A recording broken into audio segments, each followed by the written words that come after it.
Guys, what's up? It's Stephanie and welcome back to my channel. So in the video today, I'm going to be doing a review over the hematology and oncology portion of your PANCE exam.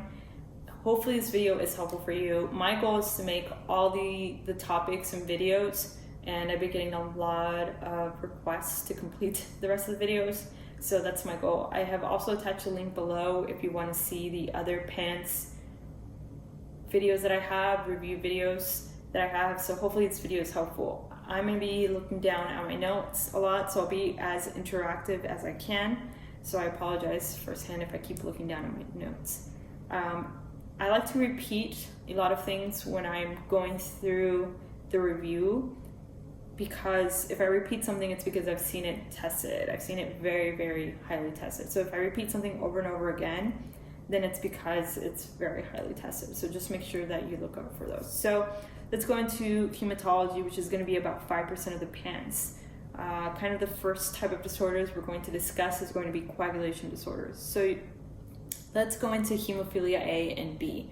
This is something that's very commonly tested because you have to make sure that you know which coagulation factor is missing. So hemophilia A is deficiency of factor 8, so coagulation factor 8, versus hemophilia B is deficiency of coagulation factor 9. So once again, hemophilia A, deficiency of coagulation factor 8, hemophilia B, deficiency of coagulation factor 9. So hemophilia A, both of these A and B, they love to bleed. But hemophilia A is hereditary. It's usually X-linked and it's most commonly found in men. So look for that in the question stem. It's going to be usually a boy for hemophilia A. Other patients that can have hemophilia, of course, liver failure, vitamin K deficiency, any type of patient that is in DIC, so disseminated intravascular coagulation. And like I said, this one's very commonly found in children. So look for that in your question stem. How is this patient going to present? So this patient is going to be presenting with easy bruising, ecchymosis, and hemarthrosis. Hemarthrosis is a big one that I saw in a lot of the question stems, and how you can differentiate this one from all the other bleeding disorders. Hemarthrosis, look for that. Remember, some of the questions were saying it was a little boy, was playing football, and then he just had like ecchymosis and swelling around his knee. And when they discussed and they asked him if he had any history, he said that one of his uncles had a history of a bleeding disorder. Boom, think about hemophilia A. This patient can also present with hematomas, prolonged bleeding, GI bleeding, hematuria, so blood in their urine, and epistaxis. Diagnosis, so if you have a patient that comes in, they have bruising, hemarthrosis, right, or they tell you that they bruise easily, then you want to get a platelet count. So a platelet count's usually going to be normal, but the other thing that you're going to get is going to be a PTT and a PT. This is where it's going to tell you, and it's going to help you differentiate it from something like von Willebrand's. So PT, how we think about the PT is that it looks at the extrinsic pathway, extrinsic and common pathway. So how I memorize this is playing tennis outside, so extrinsic outside. So PT, playing tennis outside. PT is going to be normal in patients with hemophilia A. The PTT, playing table tennis inside, which involves the intrinsic and common pathway, and since this involves what factor? It involves factor 8. This is going to be prolonged. So the PTT is going to be prolonged in patients with hemophilia A. To confirm this, you're going to test for the specific factors. So it'll be that factor 8 and any type of mutation testing. Treatment is, of course, giving the patient whatever they're missing. So in this case, they're missing factor 8. So you're going to give them cryoprecipitate, and you're going to give them and/or desmopressin. You want to make sure the PANCE is having a lot of questions nowadays in regards to kind of wellness. So with these patients, you want to make sure that you educate them to avoid any type of contact sports or any medications that might promote them to bleed. So for example, we think about aspirin, right? Now, hemophilia B, we said, is deficiency of what coagulation factor? It's going to be factor 9. So hemophilia A is factor 8. Hemophilia B is factor 9. Hemophilia B is also known as Christmas disease.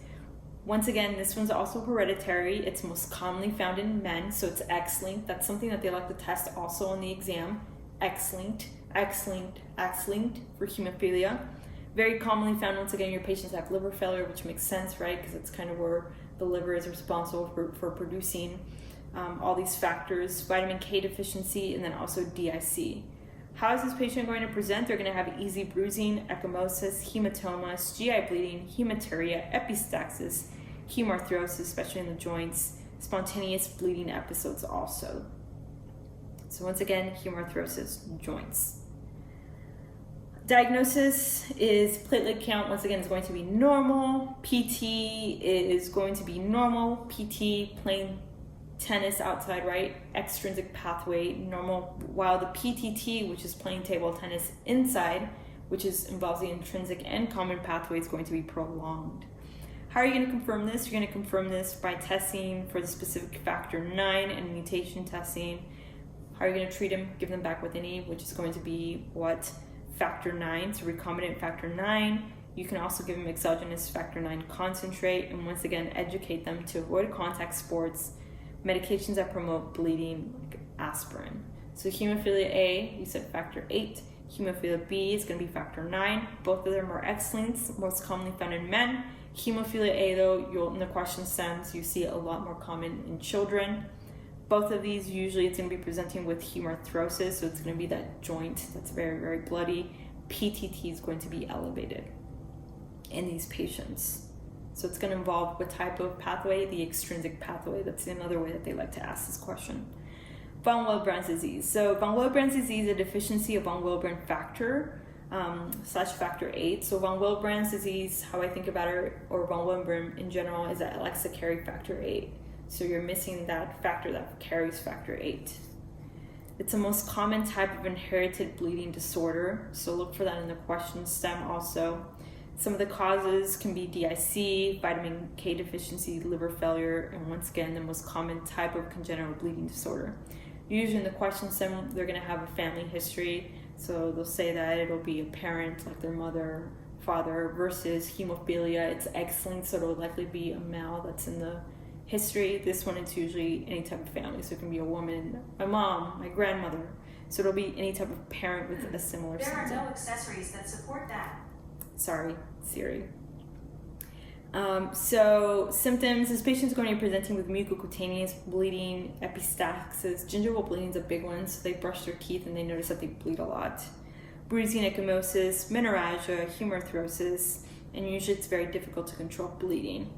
So the diagnosis is kind of where you're going to differentiate this between the other hemophilias. So with diagnosis, usually these patients, you're going to get a platelet count, which is going to be normal. The PT and INR are going to be normal. But what's going to be different is that you want to make sure that you order von Willebrand factor antigen. You can also do a ristocetin cofactor assay. And what you're going to see is a decreased factor 8, but the PTT is going to be normal. So remember how we discussed that PTT is elevated in both hemophilia A and B. Here it's going to be normal, but what is going to be abnormal is going to be decreased factor 8. Treatment is going to be desmopressin or von Willebrand factor concentrate, and once again, avoid aspirin. So once again, von Willebrand's disease, it's the most common type of inherited bleeding disorder. It's usually going to be some type of family history in the question stem, patient that's brushing their teeth, or they have very heavy menstrual periods, brushing their teeth and they're having bleeding. PTT is going to be normal. The only thing that's going to be abnormal and decreased is going to be factor 8. Treatment is with desmopressin. Next thing we're going to go into is disseminated intravascular coagulation. This one is really important, especially if you are wanting to work in the critical care medicine, and then also or the ED, or even in OB. It's really, really important. So disseminated intravascular coagulation is just like it sounds, right? So you have widespread clotting where you're clotting everywhere. And since you're clotting everywhere, you kind of deplete all your clotting factors. So you use up all your clotting factors. So what happens is that then there's inappropriate activation of the coagulation cascade.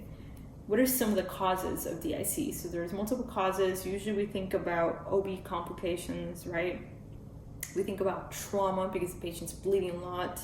And then another one is also sepsis, so septic shock, especially when we think about bacteria, right? There's certain bacteria that release toxins that kind of cause the body to go into haywire, and they start releasing all these clotting factors. So how is this patient going to present? If they're septic, they're going to have signs and symptoms of septic shock, right?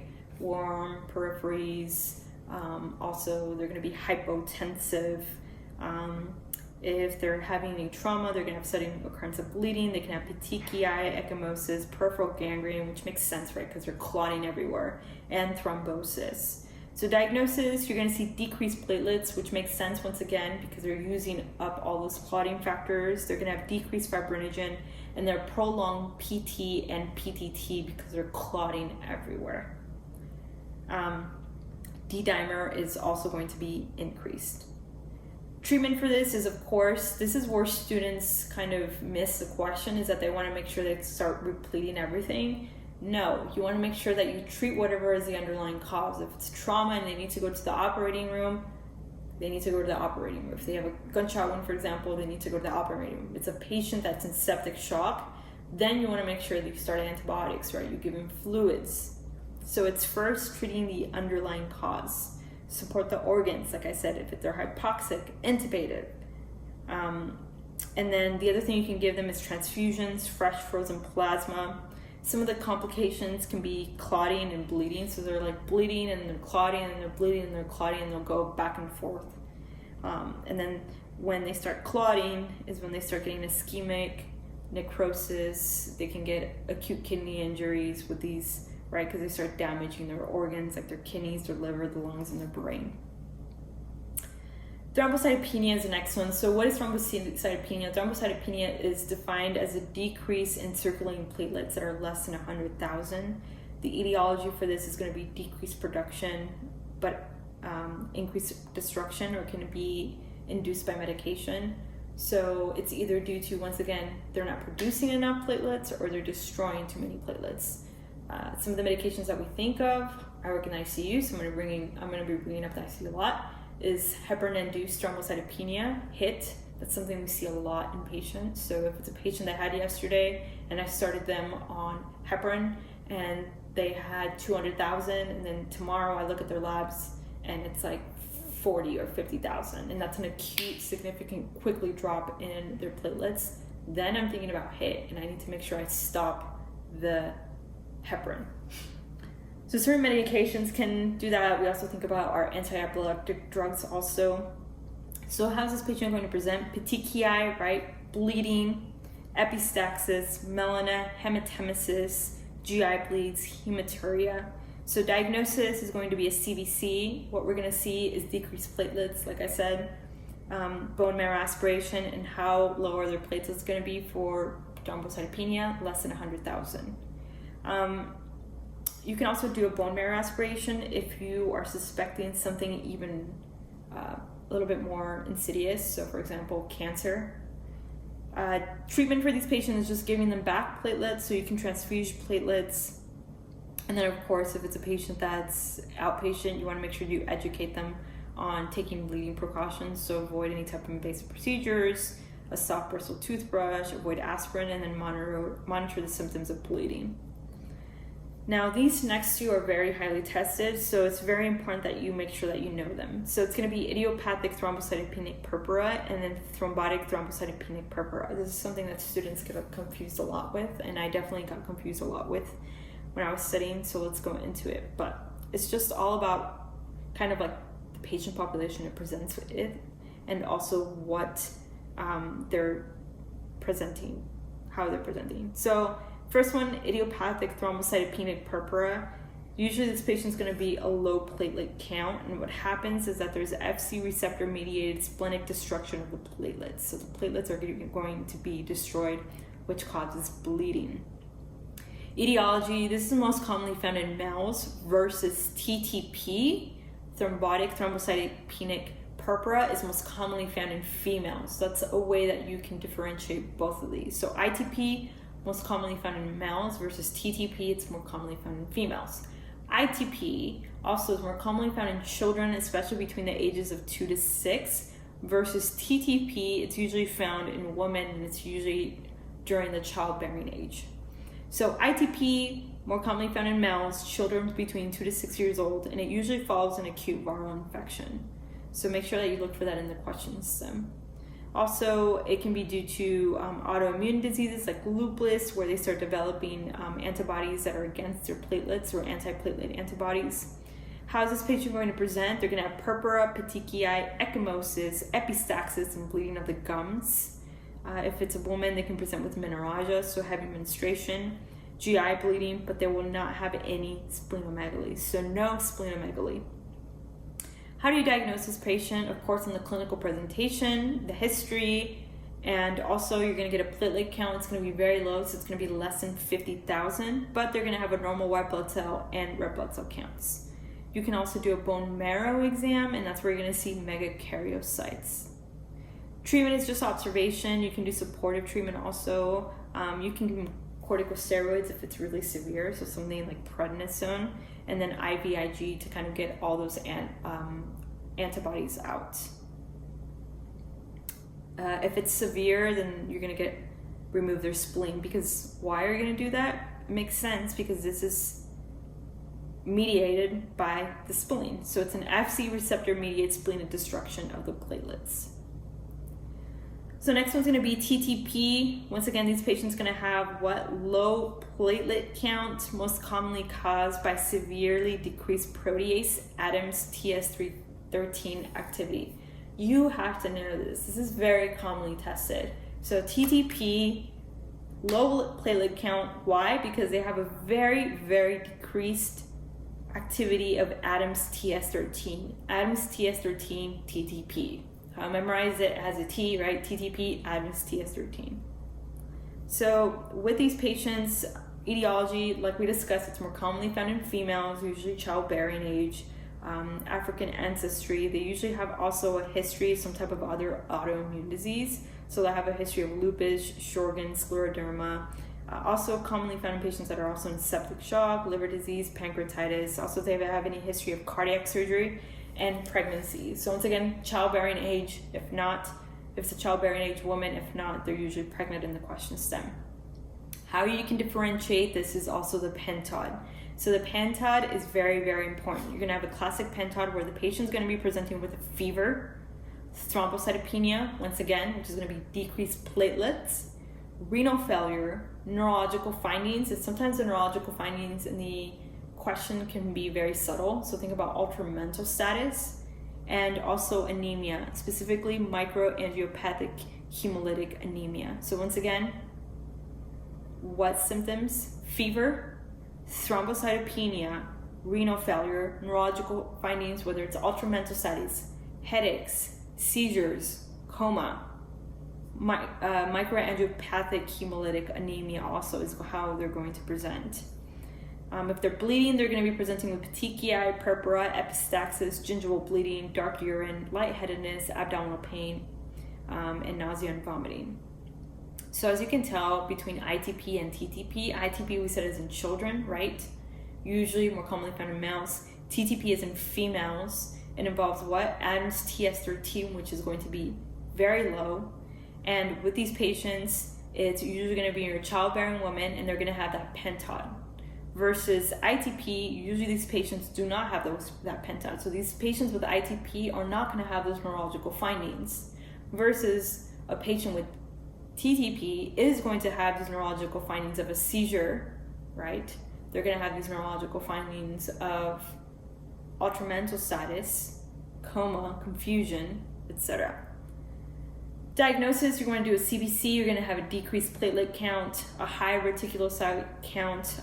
Their H&H is going to be low, which makes sense, right? The hemoglobin, we said, what did we say it was?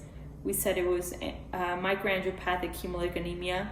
Their LDH is going to be elevated, which makes sense. Why? Because you are kind of destroying all these platelets, and that's why you're having an increase in your lactate dehydrogenase.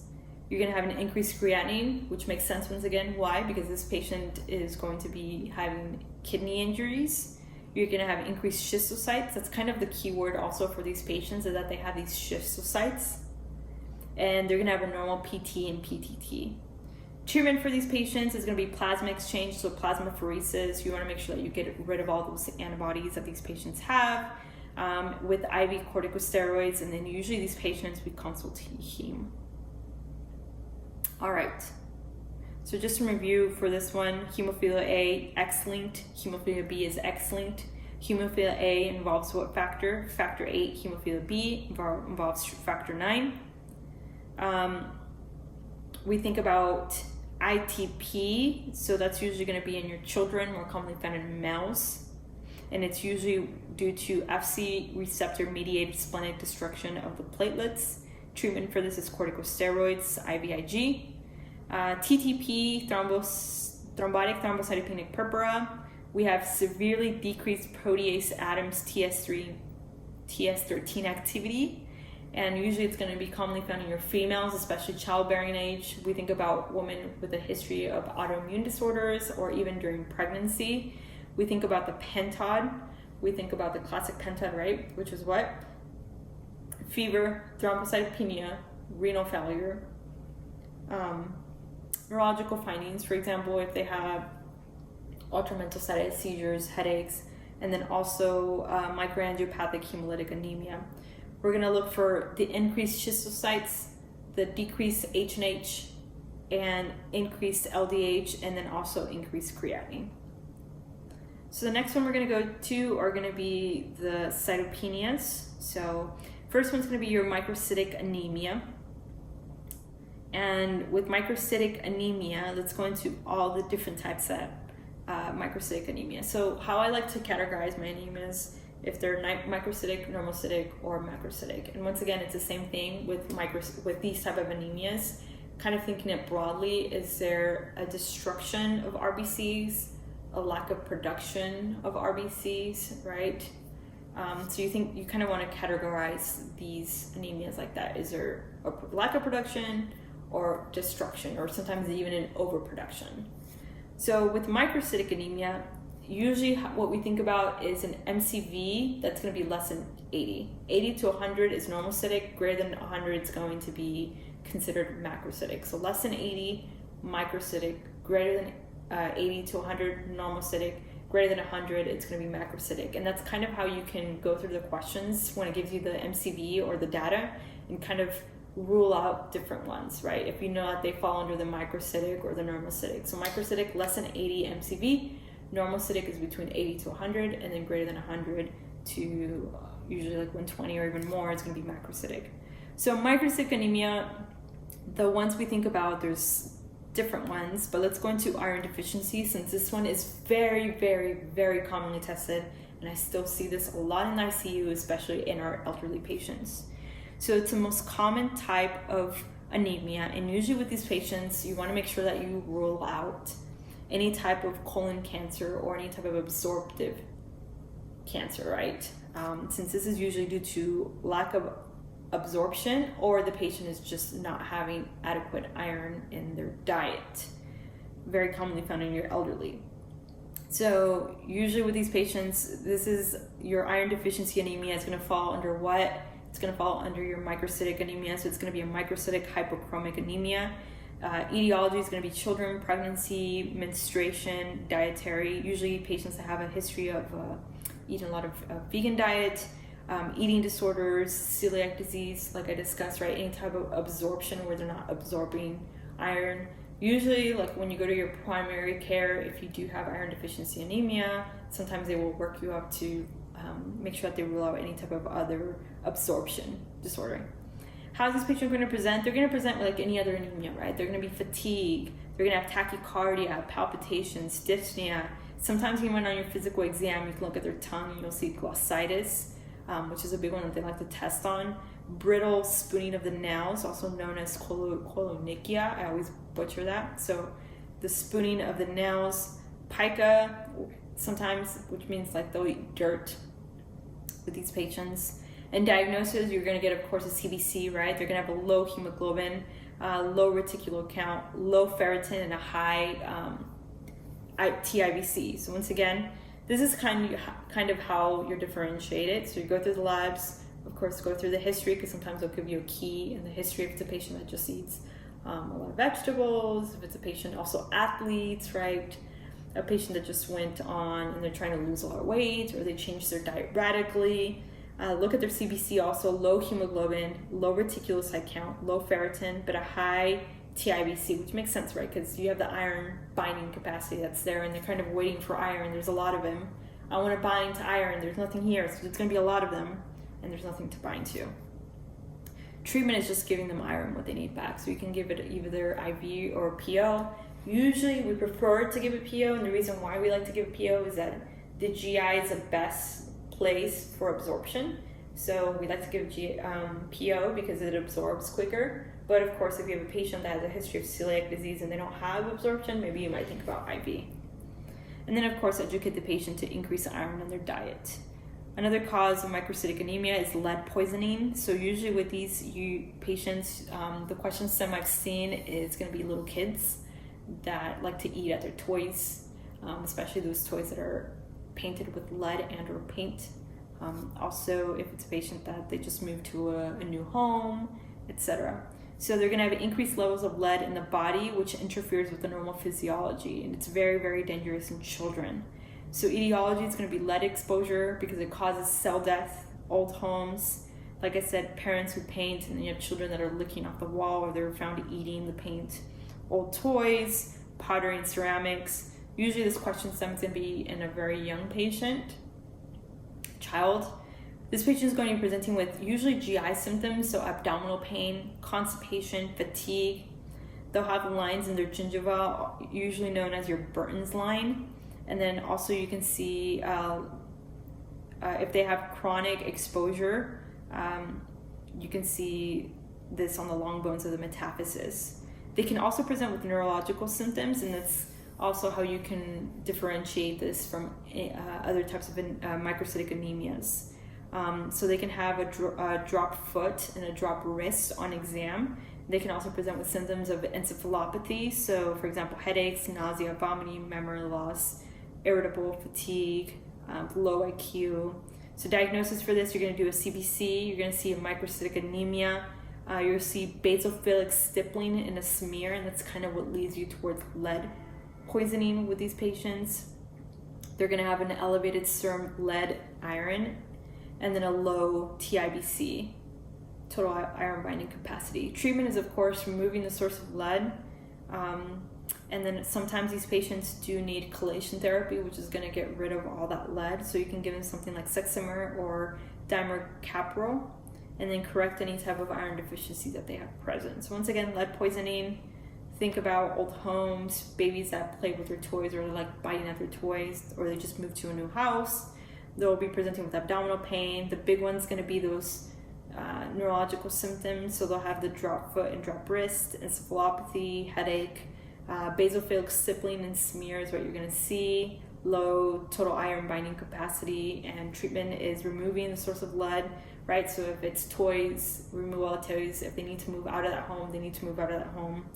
And also removing the source of lead and chelation therapy with dimercaprol or Sexamer. Another one that is also very commonly tested is just chronic disease. So it's going to be anemia of inflammation or organ failure, usually due to things like cancer, like we discussed. We think about colon cancer. Rheumatoid arthritis is very commonly found in patients that have this anemia of chronic disease, irritable bowel disease, usually with these patients, because once again, they have absorptive issues. And with these patients, you're going to do labs. You're going to see an increased ferritin and reduced transferrin, high serum iron, high ferritin, and a low TIBC, total iron binding capacity. Treatment is just giving them back RBCs. You can also give them IV EPO or darbepoetin, and then of course treat any type of underlying disorder. So if they have, for example, irritable bowel disease, then you want to make sure you treat that, get the rheumatoid arthritis under control. So chronic disease, look for in the question stem that they have any history of autoimmune disorder. Sometimes they won't give it to you. Sometimes they'll describe the autoimmune disorder. So look for that in the question stem. Other one's going to be sideroblastic anemia. This is usually X-linked or required. It's usually due to the reducibility to synthesize heme. And in the labs, you're going to see ring sideroblasts in the bone marrow, and they're going to have elevated serum iron. So usually if you've seen sideroblasts, you think about sideroblastic anemia. And this is usually, once again, X-linked or acquired. So those were kind of the microcytic anemias. Let's go into the normocytic anemia. So normocytic anemias, remember we discussed it's a normal MCV. It's going to be between 80 to 100. We think about hemolytic anemia. So hemolytic anemia, these patients are going to have reduced red blood cells. And this is usually due to, for example, the bone marrow is compromised. You're going to have a lot of reticulocytosis, and it's due to destruction, right? So we think about, remember, destruction, decreased production, or just overproduction. In this case, hemolytic anemia, and just like it sounds, hemolytic lysis, bursting. These patients have destruction of red blood cells by autoantibodies on the red blood cell surface. So the body comes, they see these autoantibodies, they think it's foreign, and then they start basically killing the red blood cell, or just lysing it. Some of the causes of hemolytic anemia is going to be an autoimmune hemolytic anemia, and we think about the infamous warm and cold type of anemia. So warm is usually idiopathic versus cold is usually due to some type of infection. This patient with autoimmune hemolytic anemia is going to be presenting with an onset of insidious or acute symptoms, and usually they'll be presenting with symptoms of anemia. So they'll have the pallor, fatigue, jaundice. If it's very, very severe, they can also start having symptoms, cardiac symptoms, so they can present with tachycardia, bounding pulses. Diagnosis, you're going to have an increased lactate dehydrogenase, so LDH. How I think about LDH is that there's a destruction or a cell lysis, right? So whenever you see an increased LDH, there's some type of destruction of RBCs that are occurring. I work a lot in the cardiovascular, in the cardiothoracic ICU, and we have a lot of patients that are on ECMO. And sometimes when we make certain settings on ECMO, which is known as an extracorporeal membrane oxygenation, which is usually placed in patients that have like respiratory failure or cardiac problems, we use it all during COVID. A lot of these patients, when the machine starts making noises or there's something wrong with the machine, we want to make sure that we get labs, or if they have it start having a downtrending hemoglobin level, we get an LDH, because if the LDH is elevated, then there's some type of lysis that is occurring of the RBCs that is occurring in these patients. So that's kind of how I think about it, is lactate dehydrogenase is a cell lysis or destruction of your RBCs, or just cells. So in these patients with hemolytic anemia, they're going to have increased LDH, increased indirect bilirubin, which makes sense, right? Because the cells are kind of spilling all this bilirubin. They're going to have a low H&H, which makes sense.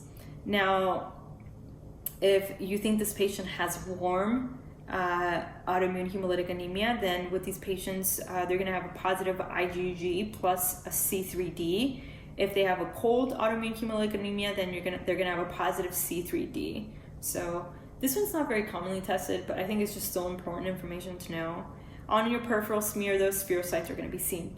Hemolytic anemia is very commonly tested, but the different flavors, whether it's warm or cold, are not that commonly tested. So it's really important that you still know hemolytic anemias, because you're going to see them wherever. Treatment for just hemolytic anemia is going to be corticosteroids, monoclonal antibodies like rituximab, immunosuppressants, and then sometimes definitive treatment is going to be splenectomy. That's kind of how they like to trick you also. That's not going to be the first line treatment. So just make sure that you go through the question stem, and if it asks you what's the next best step, then you think about maybe giving them some steroids, right? If they've already been on steroids and they've tried the monoclonal antibodies and they're still super duper sick, then maybe they might need a splenectomy. If it asks you what's the definitive management, then that's when the splenectomy is going to be the definitive management. Another type of normocytic anemia is going to be your hemolytic disease of the newborn. This one's very commonly tested, so make sure that you know this. This is usually an anemia by the fetal or neonatal RBC destruction due to maternal antibodies. So the maternal antibodies go and they start attacking the red blood cells and they start destroying them. And it's usually due to Rh incompatibility. So the etiology is usually going to be a mother that's Rh negative that is exposed to an Rh positive fetal RBC. So look for that in the question stem. If it says that the father is positive and the mother is negative, and you're thinking about this, think about hemolytic disease of the newborn. Usually it does not affect the first pregnancy, which is very interesting. It seems like the body kind of, the autoimmune system just kind of looks and learns, and then by the next time, the second pregnancy and the third pregnancy, it's like they're like ready. So they've already been ready, they've already been primed, and this is a lot worse in the second and third pregnancy. That's something that they really like to test, so make sure that you know that. So how is this patient going to present? They're going to have jaundice, so they're going to have hyperbilirubinemia, this newborn in the first 24 hours, kernicterus, pallor, lethargy, tachycardia, tachypnea. The big one's going to be hydrops fetalis, right? Where the baby just presents with edema, effusions, ascites, and they're just basically in shock. So diagnosis, you want to do a Doppler ultrasound, do antenatal testing. So that's why these moms that are, once again, wet Rh negative and the dad's Rh positive, you want to make sure that you do a Coombs test and then blood typing to look for any type of incompatibility. Treatment is just giving them hematopoietic agents, so epoetin alpha, darbepoetin, iron supplements, red blood cell transfusions, phototherapy, and IVIG. So this is very commonly tested. Make sure you know this. Once again, hemolytic disease of the newborn. It's going to be an anemia due to destruction of the red blood cells of the fetus and or the neonatal due to maternal antibodies. And it's usually because there's some type of incompatibility with the Rh. So usually the mom's going to be Rh negative, and they're going to be exposed to Rh positive fetal RBCs. And once again, this affects only the second, third, and fourth, and so on pregnancies. It does not affect the first pregnancy, because in the first pregnancy, it's when the body is primed. And then by the time the second pregnancy comes in, it's like they've already been primed, they're ready, and they're ready to attack the immune system. Aplastic anemia is another type of normocytic anemia. So with these patients, it's very, very rare type of anemia. It's usually due to a damaged bone marrow, or basically the bone marrow fails to produce mature red blood cells. And with these, how I think about aplastic anemia is that you have deficiency of all three blood cell types. So it's also known as pancytopenia. So you have a deficiency in red blood cells, white blood cells, and platelets. So everything's going to be low, and that's how you can differentiate this from others. So signs and symptoms, they're going to be presenting with symptoms, once again, of anemia, pallor, purpura, petechiae, but they will not have any type of splenomegaly, lymphadenopathy, or bone tenderness. So with these patients, diagnosis, you're going to do a CBC. This is where we're going to see the pancytopenia, right? Everything's going to be low. Platelets are going to be low. White blood cell count is going to be low, and RBC is going to be low.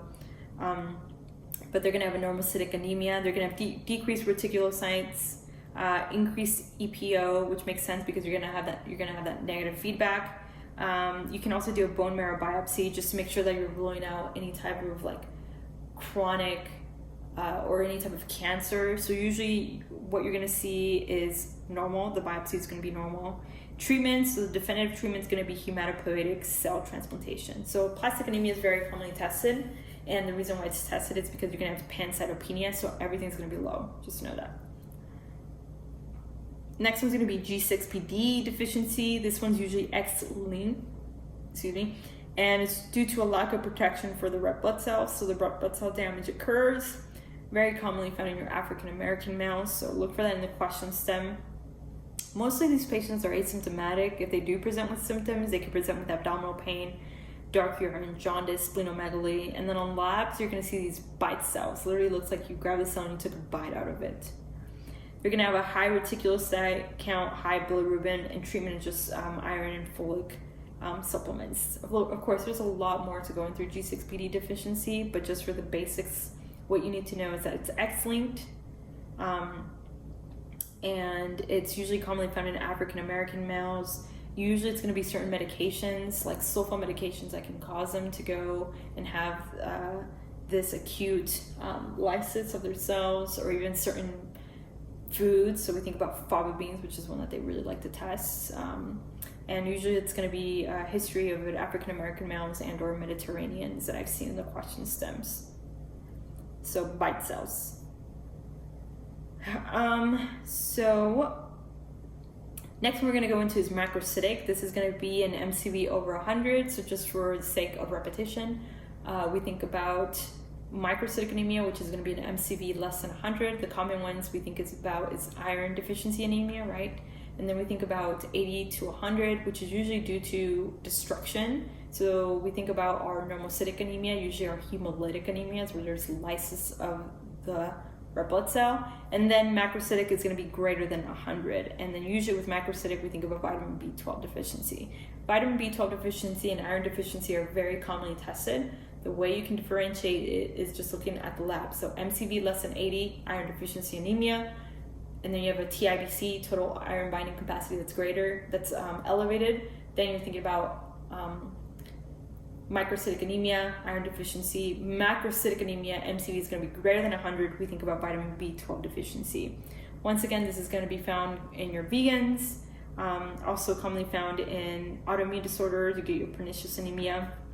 This patient is going to be presenting with symptoms that are common to anemias. The only difference is that with these patients, you get neurological symptoms, which is what you're not going to get in patients with the iron deficiency anemia.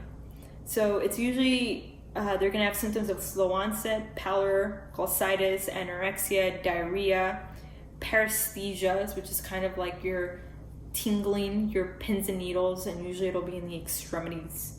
Ataxia, where they can't walk or they lose balance whenever they're walking, weakness, and then neurological symptoms like we discussed. So for these patients, the labs that you're going to see is low vitamin B12 levels. It's going to be megaloblastic.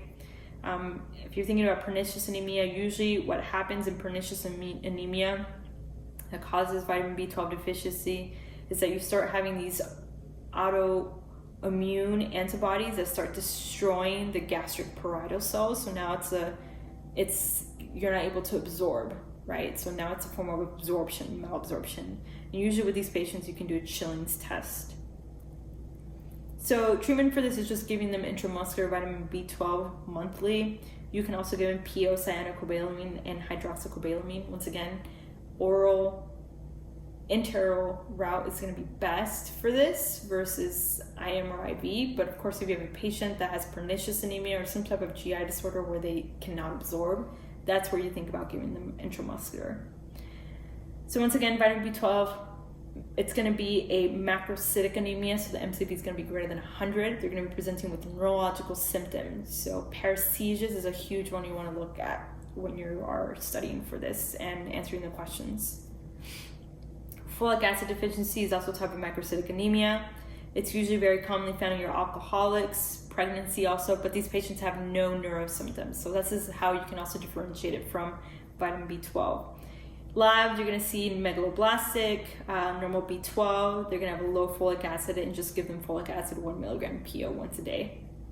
Leukopenia, it's usually due to a white blood cell count less than 4,500.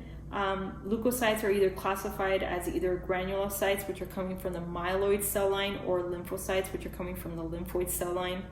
So during rounds with my attendings, there is a particular attending who I've learned a lot from. And whenever I said that there's a leukocytosis or leukopenia, for example, leukocytosis, he always tells me to look at the bands.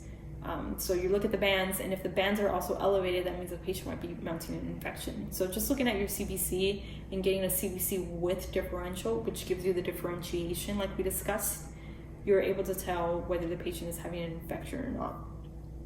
So causes of leukopenia, which is going to be a low white blood cell count. We think about usually lymphomas, right? We can think about infections, HIV, and sepsis. So leukocytosis, which is going to be an elevated white blood cell count, is not always associated with septic shock. Also, leukopenia, especially in your patients that have a history of cancer, they're not able to mount an immune response. So think about leukopenia in patients with sepsis. Also, drug toxicity, the big one is clozapine, right? We think about agranulocytosis, and then also any type of history of bone marrow irradiation.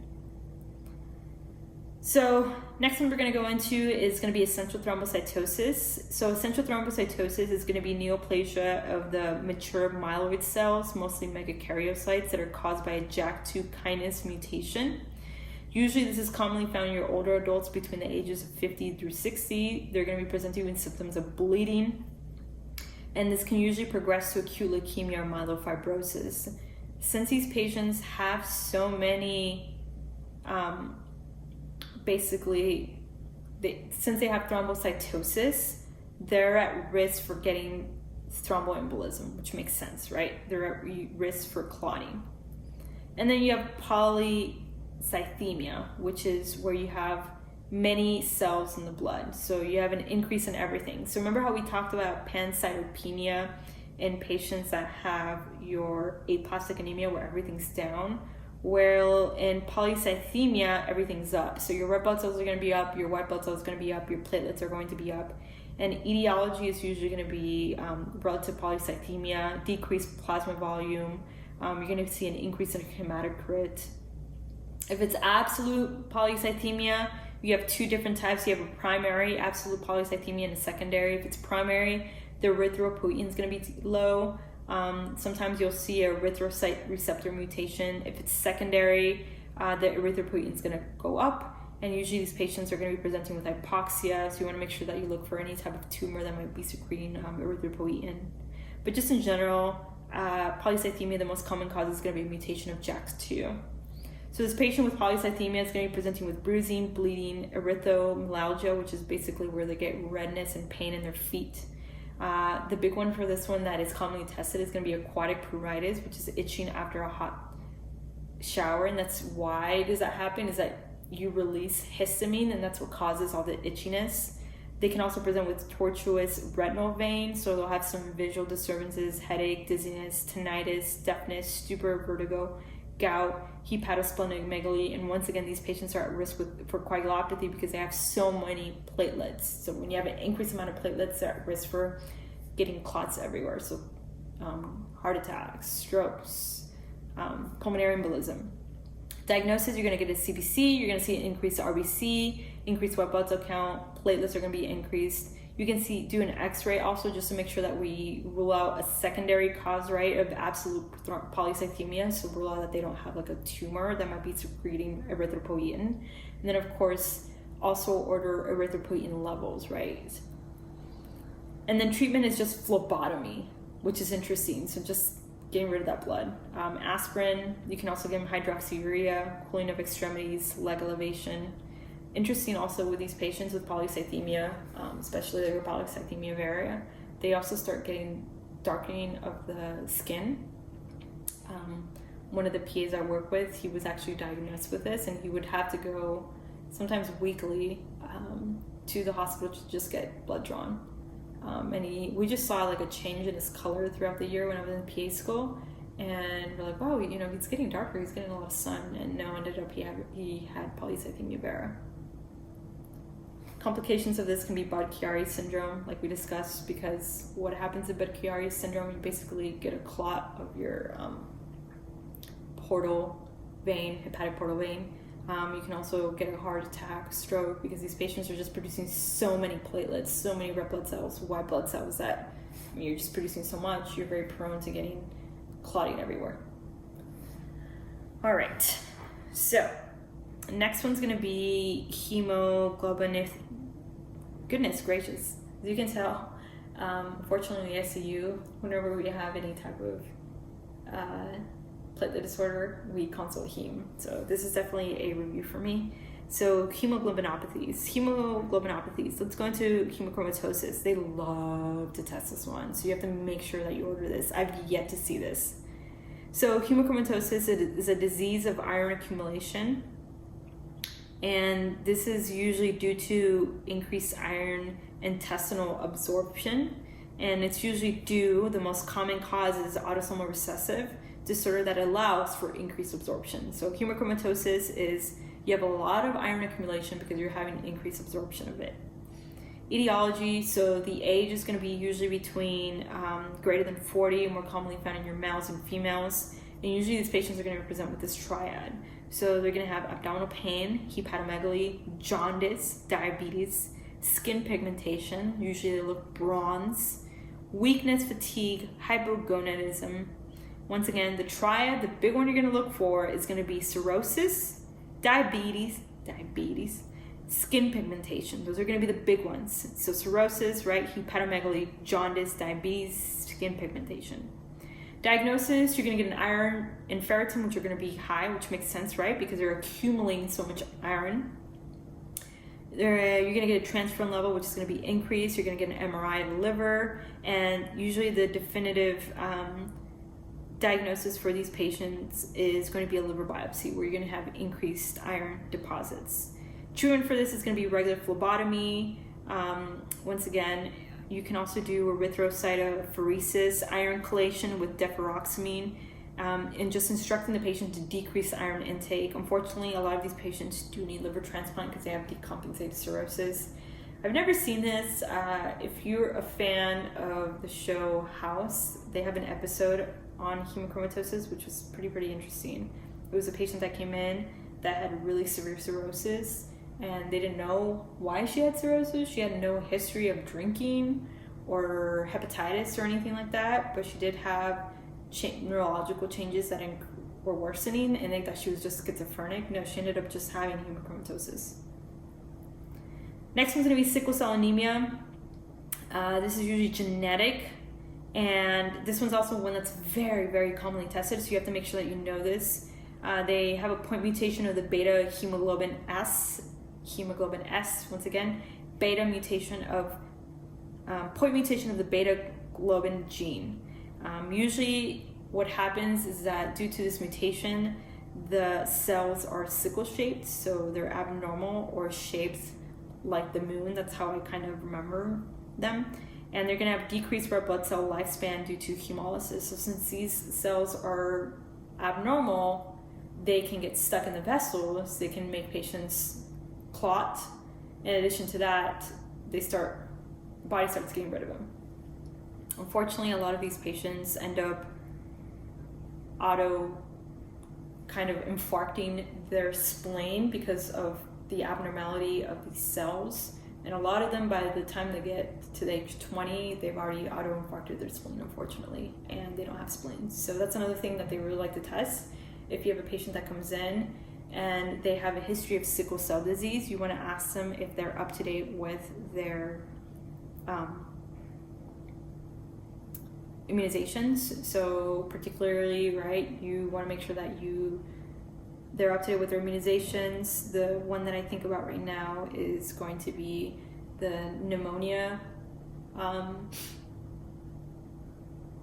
immunizations for these patients, because they're very prone to getting infections because they do not have their spleen. So that's something that they really like to test, is ask them if they're up to date with their pneumonia, if they're older, their meningitis shots, etc. So etiology, very commonly found in African Americans. I research a lot about this sickle cell, so I can make like a whole PowerPoint on sickle cell. Unfortunately, for the PANCE, you just have to know kind of the highlights.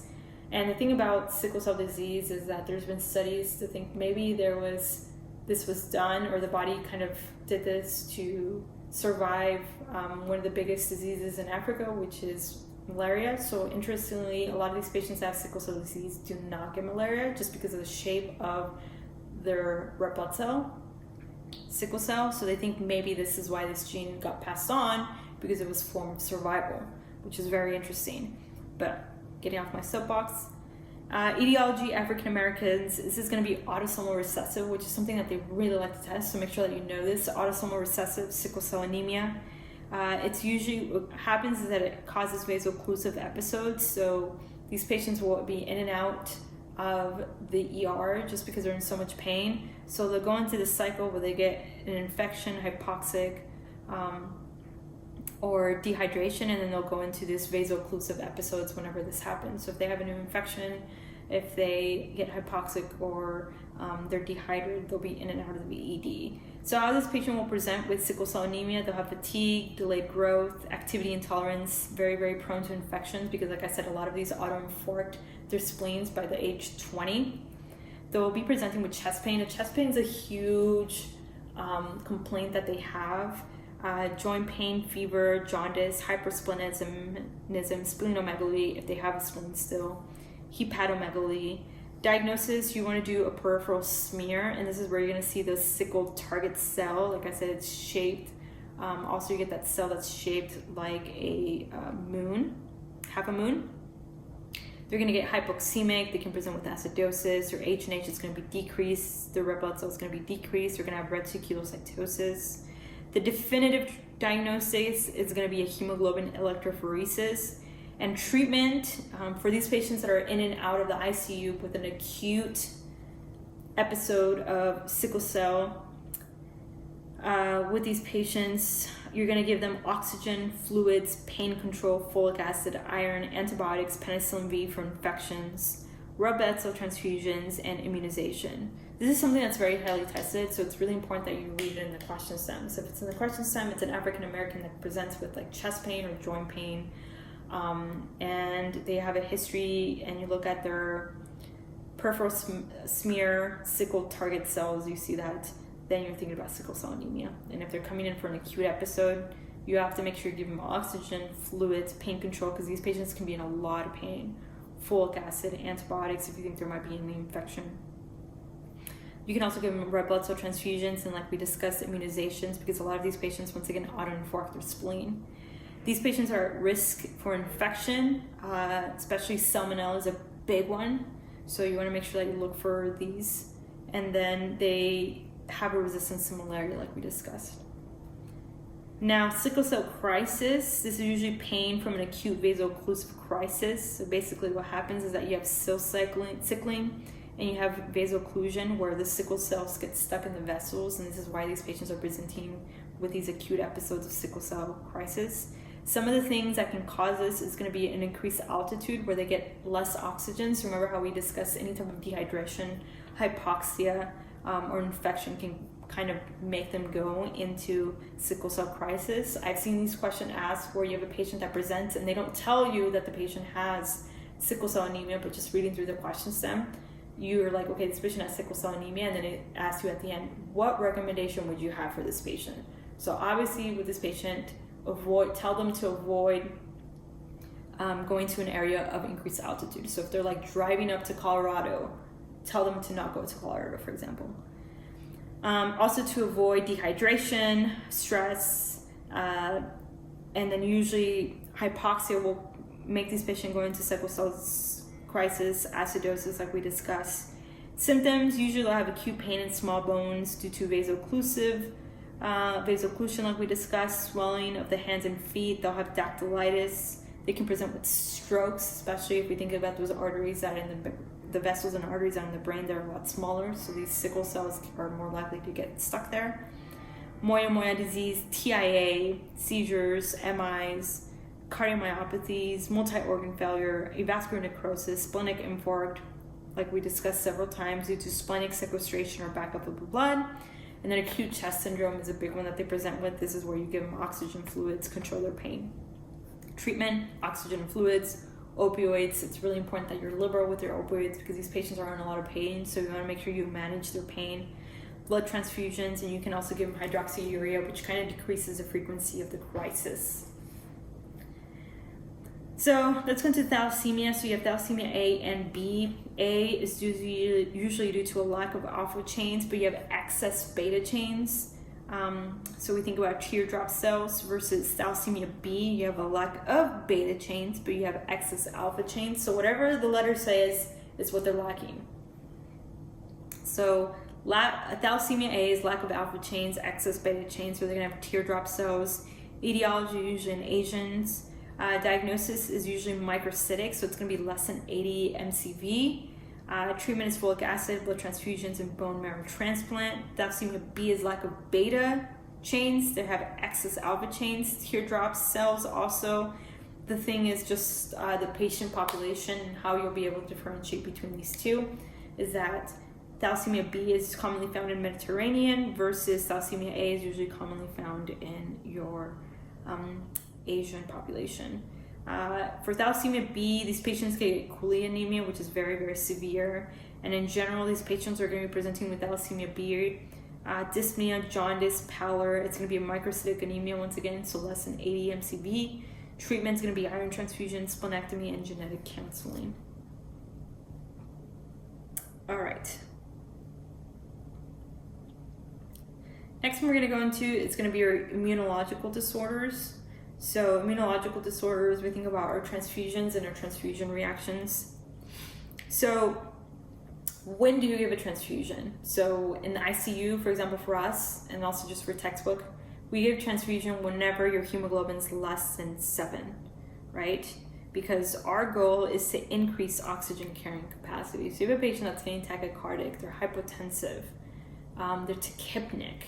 First thing I do is a CBC to make sure that their hemoglobin's not low, especially if they had a history of just a recent surgery or trauma, etc. And if they have a hemoglobin level less than 7, that's where I give a unit of PRBCs. I do not transfuse them if they have a hemoglobin greater than 7, 7.1, 7.2, 7.3.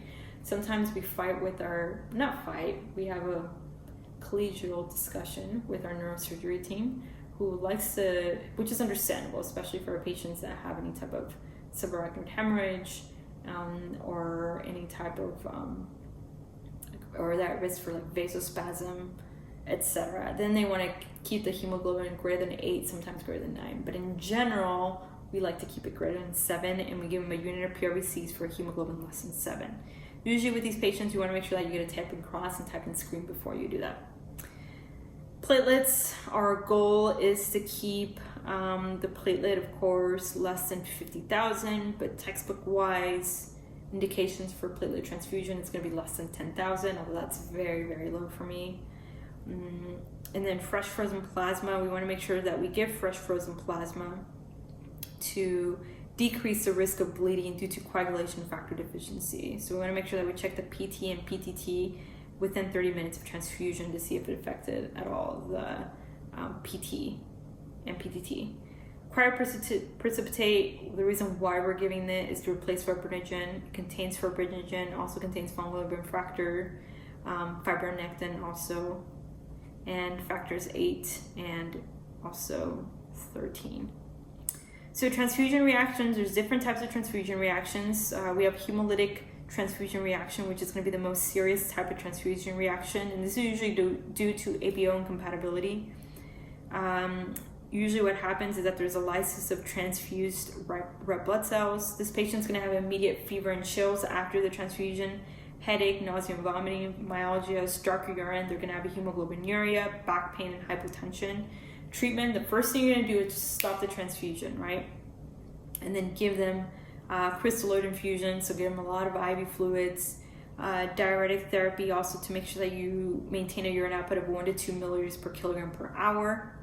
So this one's the one that's usually going to be very commonly tested. So hemolytic transfusion, look for the question stem, a patient that got a unit of PRBCs and then they just all of a sudden became febrile, had chills, hemoglobinuria, got hypotensive or just unstable. First thing you're going to do is stop the transfusion and give them a lot of IV fluids.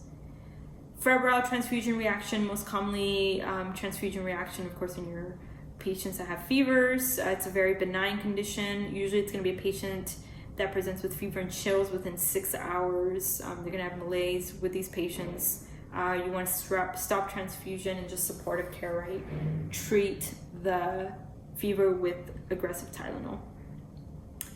Allergic reactions due to transfusions, usually due to an antibody-mediated response to the donor's plasma.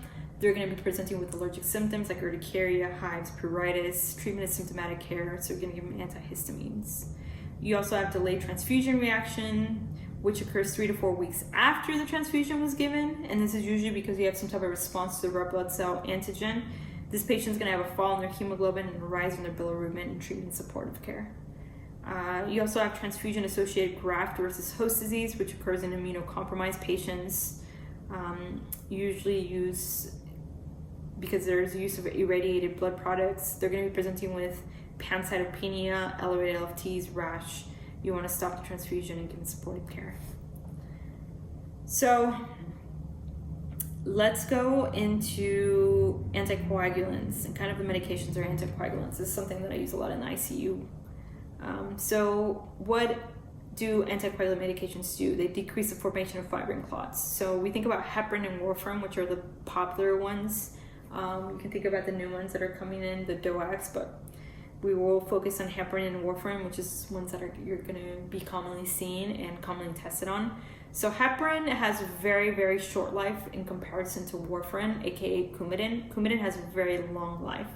So heparin has a short half-life. With these patients, you want to make sure that you monitor the PTT.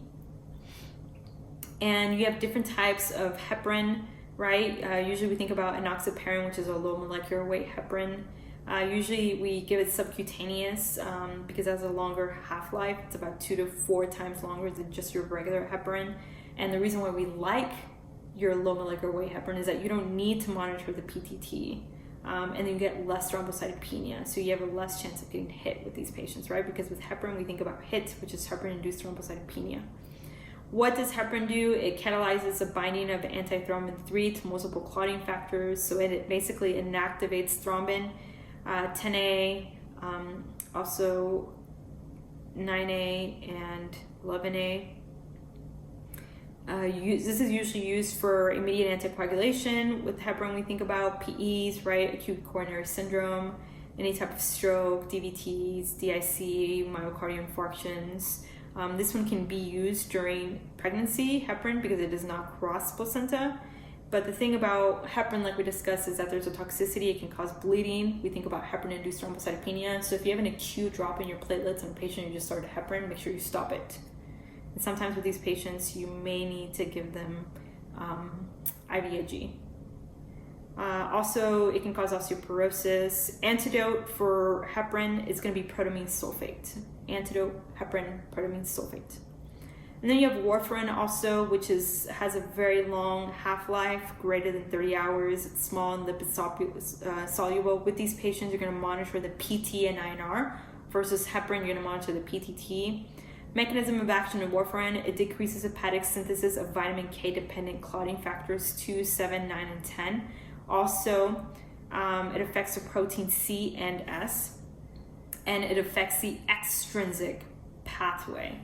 This is usually used more as a chronic anticoagulation versus heparin is more an acute anticoagulation. Heparin is acute, warfarin is chronic anticoagulation. So usually DVT prophylaxis in patients that are outpatient, post-STEMI, heart valve damage, prosthetic valves, any type of atrial arrhythmias like atrial fibrillation. Toxicity is that it can cause bleeding, retroperitoneal hematomas. Also, your patients that are on warfarin and have falls, very commonly to see brain bleeds in these patients. Not safe in pregnancy. In the antidote, it's going to be vitamin K and fresh frozen plasma. This is very commonly tested, so make sure you know this. So heparin, antidote is going to be protamine sulfate. Warfarin is going to be vitamin K, fresh frozen plasma. Which one's safe in pregnancy? Heparin is, not warfarin. All right. Next one we're going to go into is going to be your neoplasms and malignancies, so leukemias and lymphomas. So leukemias, let's get into it. So leukemias in general is a cancer of what type of blood cell line? It's going to be the white blood cells, and it involves, there's 4 types, and it's usually either acute or chronic on your leukemia. And they either come from different cell origins, and that's how you can tell the difference. Is it from a myeloid or a lymphoid cell origin? So let's go into these. So let's go into the acute one. So we have acute lymphoid leukemia. So this one's going to be coming from the lymphoid cell origin. And this one is going to be the most common type of pediatric, like hematological, oncological malignancy in pediatrics. So it's the most common pediatric cancer. What happens is that you have a proliferation of immature lymphoid cells. So usually we think about the B and T cells. And etiology, like we discussed, most commonly found in children, your ALL. And usually they'll have a history of radiation exposure, also very commonly found in Down syndrome patients after the age of 5. And the most common location is going to be in the scrotum and the central nervous system. Symptoms, it's going to be a rapid onset. They're going to have fatigue, fever, pallor, bone and joint pain is a big one. Lymphadenopathy is another big one. Bleeding, so they're going to have petechiae, purpura, epistaxis, gingival bleeding, menorrhagia, ecchymosis, and anorexia. Sometimes they can also have a mediastinal mass if it involves the T cells. Diagnosis, you're going to get a CBC. You're going to see immature white blood cells that are going to be increased. You'll see blasts in the blood smear, more than 20%. Pancytopenia, hyperuricemia, and you can also do a bone marrow biopsy. You can see also some of the tumor markers, so the positive CALLA and the positive TDT. Treatment for these patients is going to be chemotherapy, CNS prophylaxis, stem cell transplant. Usually these patients have a good prognosis. So once again, ALL, most common pediatric cancer. These patients are going to be presenting with fevers, right? Usually you think about those fevers that are at night chills, bone and joint pain, lymphadenopathy, bleeding. Diagnosis: increased immature white blood cells, blasts in the blood smear greater than 20%, which makes sense because it's acute, so you're gonna have increased blasts. Pancytopenia, treatment is just gonna be chemotherapy for these patients. And then you have acute myeloid leukemia, AML. Etiology: this is usually found in your older patients between 50 to 60. They'll have, once again, a history of radiation exposure. Also very commonly found in your Down syndrome patients before the age of 5. Usually have a rapid onset. They'll present with fatigue, fever, bleeding, headache, confusions, dyspnea, pallor, purpura, petechiae, epistaxis, gingival swelling, and bleeding. Diagnosis is going to be, you're going to see an increase in immature white blood cells. So you're going to see blasts in the blood smear. Once again, why? Because it's acute. So whenever you see acute, you're going to see increased blasts in the blood smear. They're going to be presented with pancytopenia. You can do a bone marrow biopsy, and this is where you're going to see those hour rods. So hour rods is specific for AML. So hour rods, ages 50 to 60, symptoms of like they're bleeding, right? Fatigue, fever, bleeding. And you see these hour rods, you're thinking about AML. And with these patients, treatment is, once again, chemotherapy. You can also do allogeneic stem cell transplant. CLL, or chronic lymphoid leukemia, so this is chronic, so what happens is the cells mature only partially, so they don't really work effectively. So there's mutations in the cell chromosomes, B cells specifically, and this is going to be usually found in your older patients, so it's going to be a patient usually in their 70s and older. Symptoms are usually going to be slow. They're usually asymptomatic for the first few stages, and once they start getting symptoms, they'll have symptoms of anemia like fatigue, and then they'll have lymphadenopathy. Diagnosis: you're going to be increased immature white blood cells. You can do a bone marrow biopsy where you're going to see these smudge cells, which are going to be immature B cells. Treatment is going to be chemotherapy, stem cell, or bone marrow transplant. CLL, once again, 70 and plus, you're going to see smudge cells or immature B cells. CML, chronic myeloid leukemia, is, once again, the cells mature only partially, so they're not working effectively, and there's mutations in the cell chromosomes. This is usually going to be your middle-aged patients. It's slow onset, which makes sense because it's chronic, not like your acute, which is an acute onset. With these patients with CML, they're going to be presenting with night sets and hepatomegaly and splenomegaly, which is kind of what differentiates you from the other chronic lymphoid leukemia. CML does have hepatomegaly and splenomegaly. Diagnosis: you're going to see increased immature white blood cell count, Philadelphia chromosome, which is something that they really like to test. Also, I've seen BCR ABL gene, so you'll see the translocation of 922 chromosome. You can also do a bone marrow biopsy, and treatment is just biological therapy with tyrosine kinase inhibitor. So just to go through all of them, just to hit the main points because they're very commonly tested. ALL, acute lymphoid leukemia, think about pediatrics, right? With these patients, it's usually rapid onset. You're going to have increased blasts in your blood smear, pancytopenia, and usually these patients have a good prognosis. AML, acute myeloid leukemia, it's going to be in your patients that are a little bit older, 50 to 60. And usually with these patients, they're going to have, once again, since it's acute, you're going to have increased blasts in your blood smear, and you're going to see pancytopenia, and the buzzword is going to be hour rods. CLL, or chronic lymphoid leukemia, it's going to be in older patients, so usually 70 plus, they're going to have smudge cells. CML, chronic myeloid leukemia, since it's chronic, it has slow onset.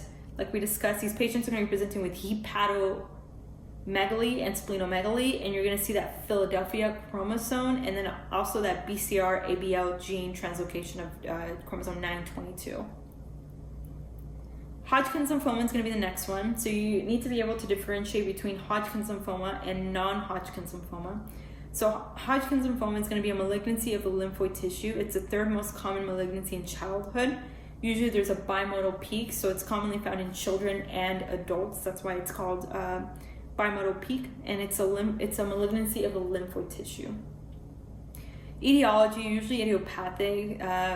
There's thoughts that maybe Epstein-Barr virus may be involved or may be a precursor of Hodgkin's lymphoma, but of course most studies need to be done. Also, with these patients, that they can have a chromosomal translocation, and it's very rare in children under the age of 5. This patient's going to be presenting with a painless firm mass or lymphadenopathy that's usually going to be supraclavicular and or cervical. They're going to be presenting with hepatosplenomegaly, and they're also going to have these B symptoms. So what are these B symptoms? You're going to have fever, night sweats, and unintentional weight loss. Diagnosis is you want to biopsy the tissue, right, that lymph node.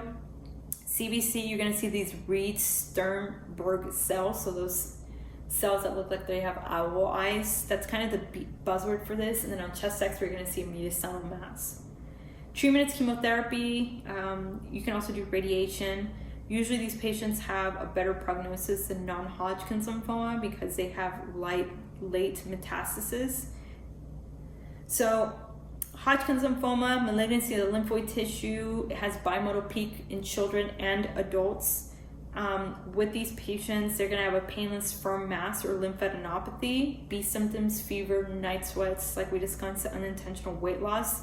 Diagnosis, you're going to see these Reed-Sternberg cells or owl cells, and treatment is usually chemotherapy. It has a better prognosis than non-Hodgkin's lymphoma.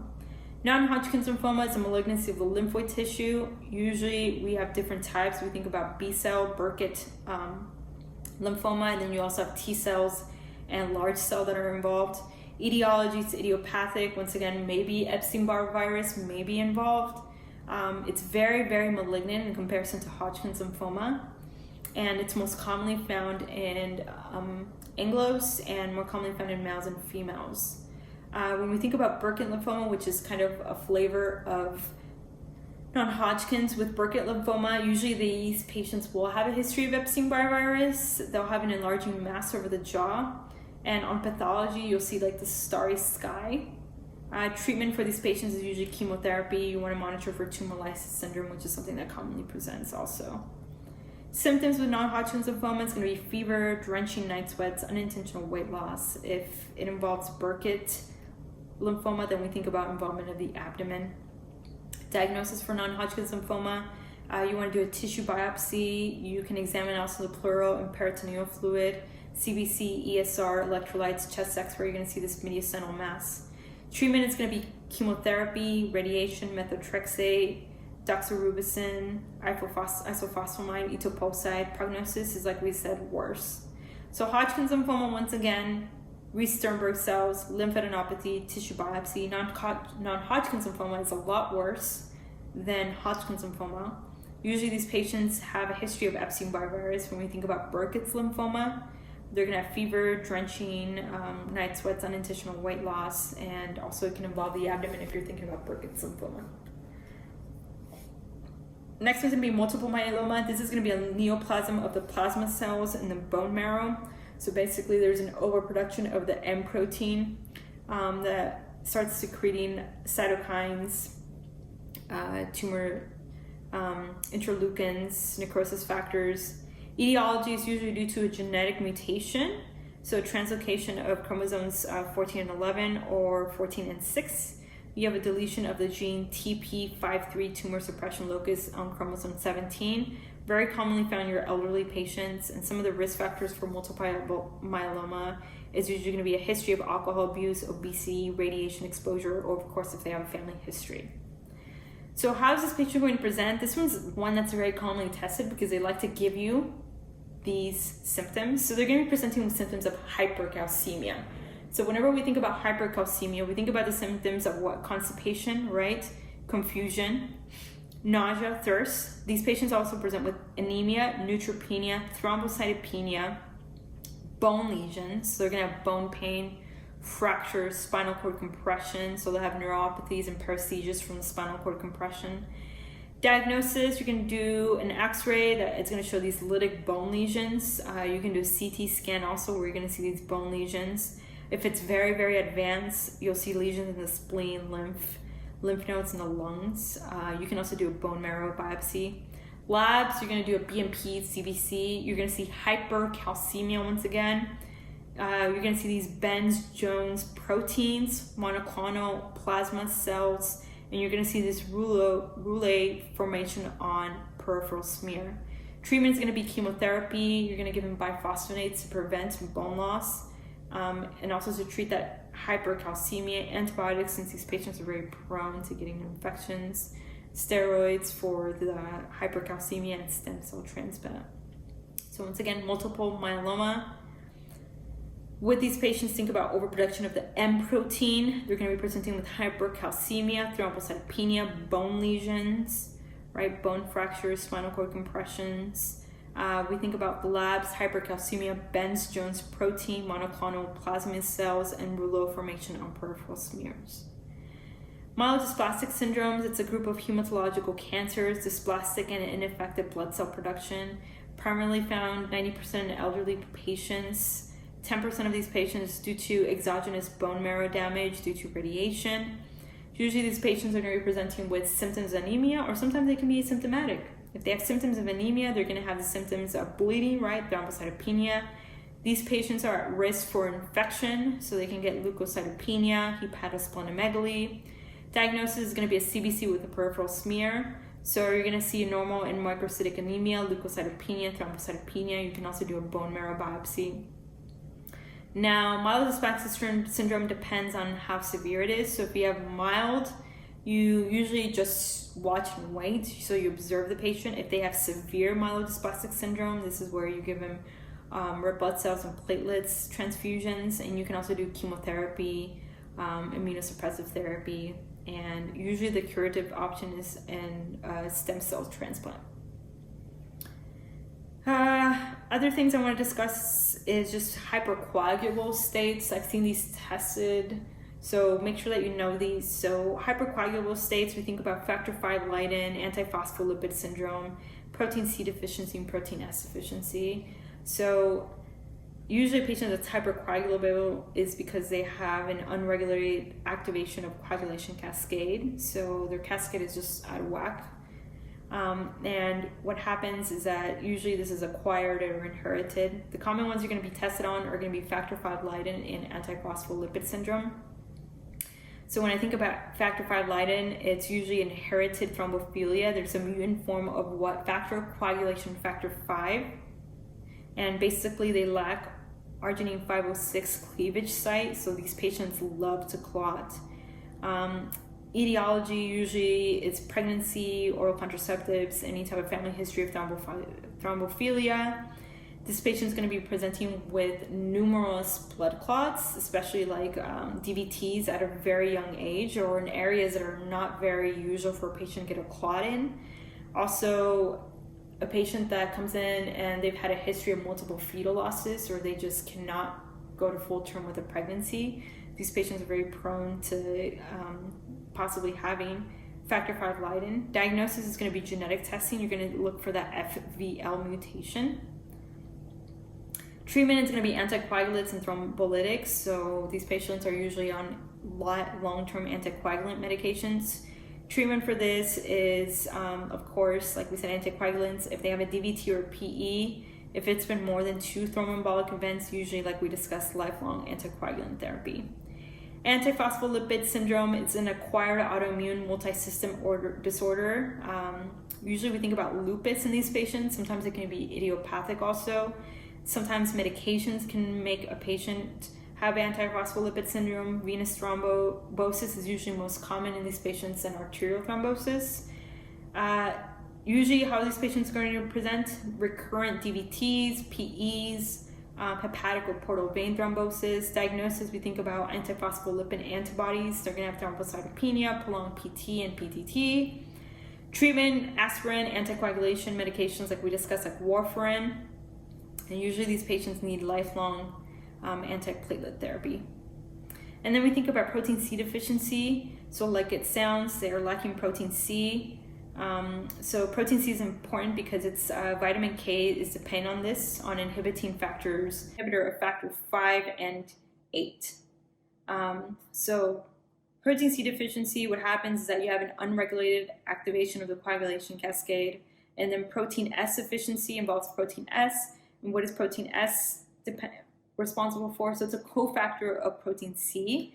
So if you have a deficiency in protein S, you have decreased protein C activity, which causes, once again, it enhances the activity of a coagulation cascade. So just to go overall over everything that you need to know, eagle eye. Microcytic anemias, right? We think about an MCV that is less than 80. So with these, the common ones you're going to see is going to be with iron deficiency anemia, which is a common one. Anemia of chronic disease, thalassemias, sideroblastic anemias, and lead poisoning. We said lead poisoning, we think about a child likes to chew on their toys, or maybe they just moved to a new house. These patients are going to be presented with neurological symptoms, right? Iron deficiency. Usually it's in a patient that is not having enough supplementation of iron.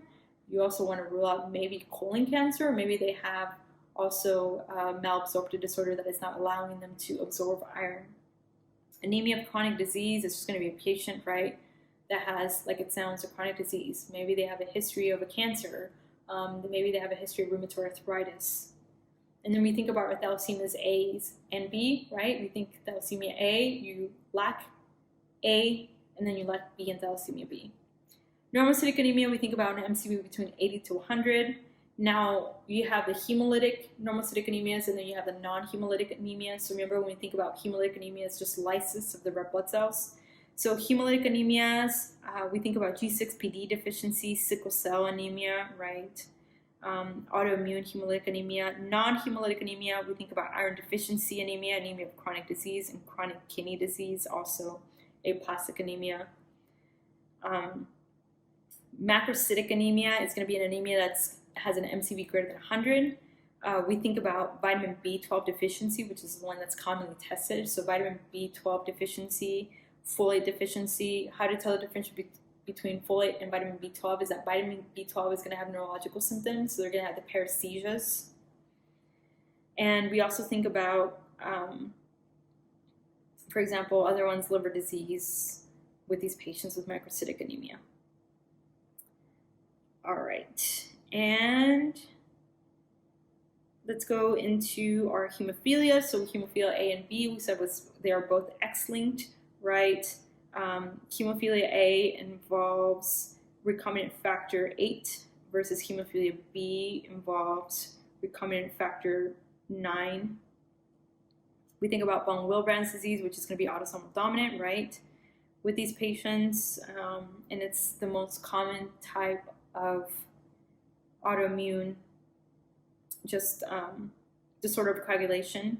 So look for the family history in the question stem. And then factor V Leiden, autosomal dominant. Usually they're going to have a positive factor V Leiden on labs. They're very prone for getting thromboembolisms. So I hope this video was helpful. If you have any questions, feel free to comment below. If I made any mistakes, please feel free to comment below so that I can correct it in the description. Like I discussed, if you really like this video, please give it a thumbs up. That way other students can find my videos. And I will also provide a link below so you can see what other videos I've made for the PANCE exam. Take care.